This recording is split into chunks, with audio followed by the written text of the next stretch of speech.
رأيت الناس يدخلون في دين الله أفواجا فسبح بحمد ربك واستغفره إنه كان توابا.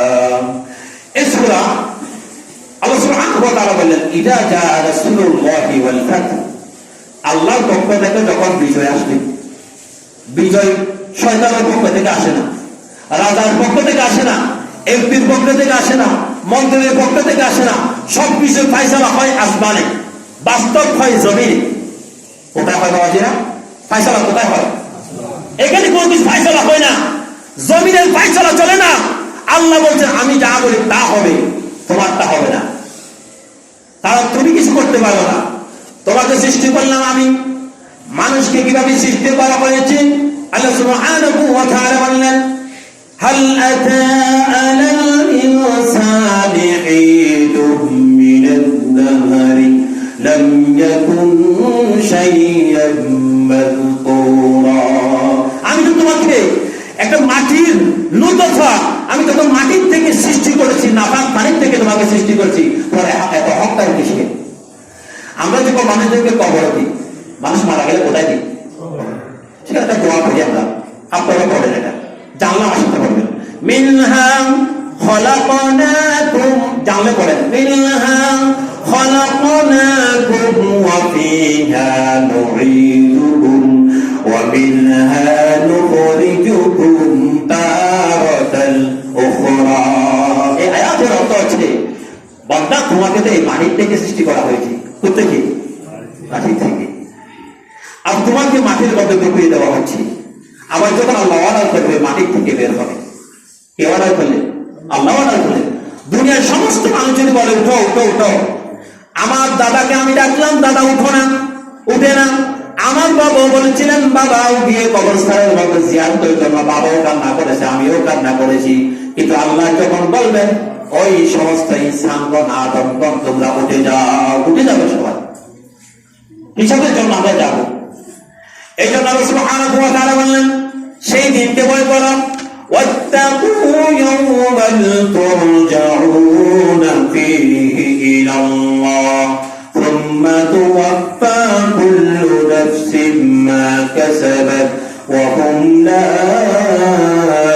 ইউযলামুন। ওয়াত্তাকু ইয়াওমান, ওই দিনকে ভয় করো যেদিন তুরজাউনা ফীহি ইলাল্লাহ, তোমাকে সেই দিন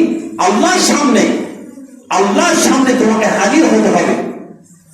কেউ যদি অন্যায় করে, আর অন্যায়টা যদি আগামীকালকে পুরুষ আসবে সেটা যদি বলা হয়, সে কি বাড়িতে থাকে নাকি অন্যায় থেকে আল্লাহ আমি যা অন্যায় করলাম করলাম, আগামীকাল থেকে বা আগামী থেকে আর অন্যায় করবো না, এরকম বলে না? তা আল্লাহ বলছেন ওয়াত্তাকু, ওই দিনকে ভয় করো, ইয়াওমান তুরজাউনা ফীহি ইলাল্লাহ, ওই দিন তোমাকে আল্লাহর সামনে দাঁড়াতে হবে। সুম্মা তুওয়াফফা কুল্লু নাফসিন মা কাসাবাত ওয়া হুম লা ইউযলামুন। তবে দাঁড়াবে, প্রত্যেকটি মানুষ দাঁড়াবে, কিন্তু আল্লাহ জুলুম করবে না কারো উপর। লা ইউগাদিরু সাগীরাতান ওয়ালা কাবীরাতান ইল্লা আহসাহা।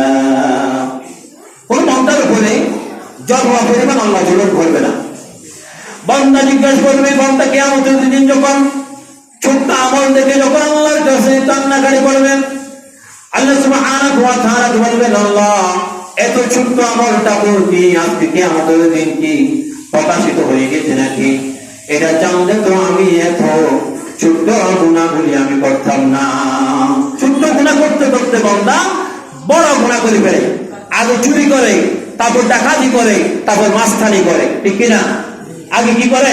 চুরি করে, ছোট চুর থেকে বড় চুর হয়, বড় চুর থেকে ডাকাত হয়, ডাকাত থেকে মস্তান হয়, মস্তানি করে সমাজের উপর তার কাউকে চলতে দেয় না, ঠিক কিনা? কথা কি বাবা জিরা ভুল বলছি কথা নাকি ঠিক বলছি? আমার কথার সাথে আপনার একমত? এখানে দেখবেন সমাজ যদি কোন ছোট চুর থাকে, সে আগামী দিন, আমরা যেমন বলি আজকের শিশু আগামী দিনের ভবিষ্যৎ, আজকে চোর আগামী দিনের ডাকাত লম্পট মস্তান হবে, ঠিক না? আজকের সমাজের মধ্যে যারা মেম্বার হয়ে চুরি করে তাকে যদি দমন না করে আগামীকালকে যে চেয়ারম্যান হয়ে ডাকাতি করবে, মানুষের সম্পদ ডাকাতি করবে, মানুষের জান ডাকাতি করবে, মানুষদেরকে রাস্তাঘাটের মধ্যে মেরে ফেলবে, সময় থাকতে সুযোগ থাকতে আমরা এই সমাজের মধ্যে অন্যায় থেকে যদি বাঁচতে চাই, অপরাধ থেকে যদি বাঁচতে চাই, প্রত্যেকটি মানুষকে আমাদের দিলের মধ্যে রুহ রাখতে আমরা প্রাণান্তকর প্রচেষ্টা চালিয়ে যাব।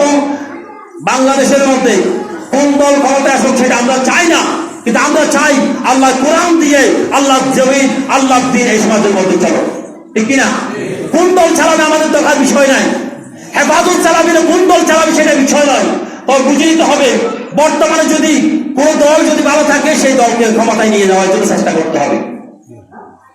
একজন মানুষ চুর, তিনজন চুর থেকে নির্বাচন করতেছে, একজনের করে 100% চুরি, কত পার্সেন্ট? আর জনের করে 80% চুরি, আর জনের করে 85% চুরি। তো যিনি চুরি কম করে আপনাকে তাকে ভোট দিতে হবে, কি বলেন?